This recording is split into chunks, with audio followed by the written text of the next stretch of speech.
കെട്ടുകണക്കിന് പണം കണ്ട് മഞ്ഞളിച്ച് ആരും ബി.ജെ.പിയുടെ വലയിൽ പോയി വീഴാൻ നിൽക്കണ്ട. അതിന് ഈ രാജ്യത്തിൻ്റെ പരമോന്നത കോടതി എന്നേക്കുമായി പൂട്ടിയിടാൻ പോവുകയാണ് എന്ന് സാക്ഷാൽ സുപ്രീം കോടതി പറയുന്നത് നരേന്ദ്രമോദിക്കും കേന്ദ്രത്തിനും വലിയൊരു അടിയാണ് നൽകിയിരിക്കുന്നത്. ഓപ്പറേഷൻ താമര അടക്കം ബി.ജെ.പി ജനാധിപത്യത്തിൻ്റെ മറവിൽ കാട്ടിക്കൂട്ടുന്ന കോലാഹലങ്ങൾ ആരും കണ്ടില്ല എന്ന് കരുതിയിടത്താണ് സുപ്രീം കോടതി മർമ്മത്തിട്ടടിക്കുന്നത്. വനിതാ സംവരണ ബില്ലിൽ കൂട്ടിക്കെട്ടി മണ്ഡല പുനർനിർണയത്തിനായി വീണ്ടും സഭയിലേക്ക് എത്താനിരിക്കെ സകല പാർട്ടികളെയും പണവും പദവിയും വാഗ്ദാനം ചെയ്തോ അതിന് വഴങ്ങാത്തവരെ ഭീഷണിപ്പെടുത്തിയോ വരുതിയിലാക്കി അടുത്ത തവണയും ബി.ജെ.പി ഭരണമുറപ്പിക്കാനുള്ള തത്രപ്പാടിലേക്ക് നീങ്ങുമ്പോഴാണ് സുപ്രീം കോടതി ആഞ്ഞടിക്കുന്നത്. കഴിഞ്ഞയിടെയാണല്ലോ ജൻസികൾ തെരുവിലിറങ്ങി സമരം നയിച്ച് കേന്ദ്ര വിദ്യാഭ്യാസ മന്ത്രിയെ താഴെ ഇറക്കിയത്. അതിന് പിന്നാലെ തെരഞ്ഞെടുപ്പ് കമ്മീഷനെതിരായും തുറന്ന യുദ്ധത്തിലേക്ക് ഇതേ CJP വലിയ ക്യാമ്പയിനുമായി ഇറങ്ങുകയാണ്. അതിനിടയിലാണ് സുപ്രീം കോടതി നരേന്ദ്രമോദിയെ വിട്ടുവിളിക്കുന്നത്.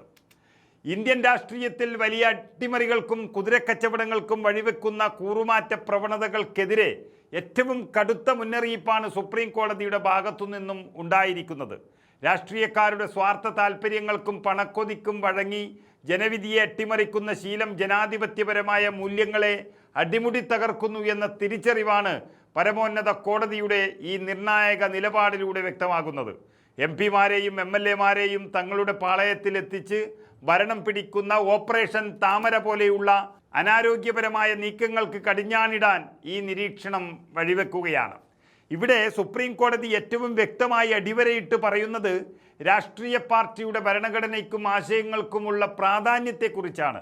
സഭയിൽ ഭൂരിപക്ഷം ഉണ്ടെന്ന് കരുതി ഒരു വിഭാഗം ജനപ്രതിനിധികൾക്ക് മാതൃരാഷ്ട്രീയ പാർട്ടിയുടെ ഔദ്യോഗിക നിലപാടുകളെയും നിർദ്ദേശങ്ങളെയും വെല്ലുവിളിക്കാൻ കഴിയില്ല. നിയമസഭാ കക്ഷിയേക്കാൾ എപ്പോഴും മുകളിലാണ് മാതൃരാഷ്ട്രീയ പാർട്ടി എന്ന് കോടതി ഓർമ്മിപ്പിക്കുമ്പോൾ കേവലം സാമ്പത്തിക വാഗ്ദാനങ്ങളിലോ പദവികളിലോ വീണ് പാർട്ടി ചിഹ്നവും ഭരണഘടനയും സ്വന്തമാക്കാമെന്ന ഭരണപക്ഷത്തിൻ്റെ കണക്കുകൂട്ടലുകളാണ് ഇവിടെ പിഴക്കുന്നത്. തെരഞ്ഞെടുപ്പിൽ വോട്ടർമാർ പിന്തുണ നൽകുന്നത് കേവലം വ്യക്തികൾക്കല്ല, മറിച്ച് ആ വ്യക്തി പ്രസ്ഥാനത്തിലൂടെ മുന്നോട്ട് വെക്കുന്ന രാഷ്ട്രീയ ആശയങ്ങൾക്കാണ്. അതിനാൽ പണത്തിനോ സ്വാർത്ഥ ലാഭത്തിനോ വേണ്ടി കൂറുമാറുമ്പോൾ അട്ടിമറിക്കപ്പെടുന്നത് ജനങ്ങൾ അർപ്പിച്ച വലിയൊരു വിശ്വാസമാണ്.